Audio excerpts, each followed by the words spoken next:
मैं भारत को भारतीयता की मान्यता के आधार पर फिर से खड़ा करना चाहता हूं, उस काम में लगा हूं।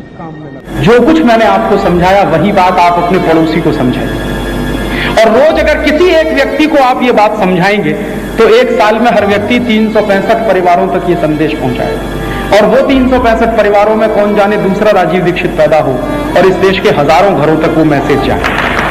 घर घर में, गांव गांव, गली गली में ये संदेश पहुंचाने की जरूरत है, और ये संदेश पहुंचाने का काम आपको करना है। इस दुष्चक्र की सबसे गंभीर बात है कि जिनसे हमने कर्ज लिया है, अब उनकी हर एक शर्त को मानने के लिए हमारी सरकार मजबूर है।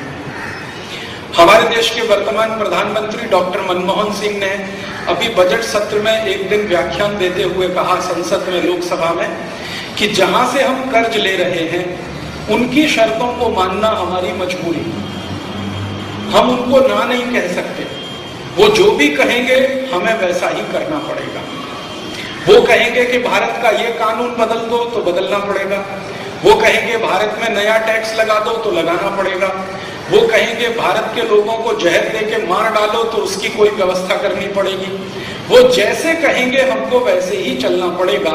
ये हमारे देश के वर्तमान प्रधानमंत्री मनमोहन सिंह ने संसद के बजट सत्र में 2 बार कहा, 1 बार नहीं 2 बार कहा, और हर बार उन्होंने कहा कि हमारी मजबूरी है, हम क्या करें, हमने जहां से कर्ज लिया है उनकी हर बात माननी है। अब अगर ऐसी स्थिति हमारे देश में है कि हमने कर्ज लिया है तो उनकी हर बात माननी है, तो जो कर्ज देने वाले हैं उनकी बातें क्या हैं जो हमें माननी है? सबसे खराब बातें जो वो हमें कहते हैं मानने के लिए, उनमें से 3 बातें सबसे खराब हैं। वैसे तो सभी खराब हैं, लेकिन 3 सबसे ज्यादा खराब है। जहां से हम कर्ज लेते हैं वो सबसे पहले हमको ये कहते हैं कि आप अपनी करेंसी का कीमत गिरा दो। हमारी करेंसी है रुपया और अंतरराष्ट्रीय करेंसी है डॉलर या यूरो डॉलर। तो वो ये कहते हैं कि डॉलर और यूरो डॉलर की तुलना में आप रुपए की कीमत कम कर दो। ये वो सबसे पहली शर्त लगाते हैं।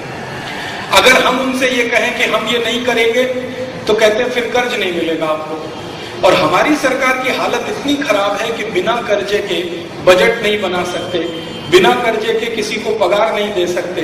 तो जैसे ही वो कर्ज लेते हैं तो पहली ही शर्त मानते हैं कि रुपए की कीमत गिरा दो।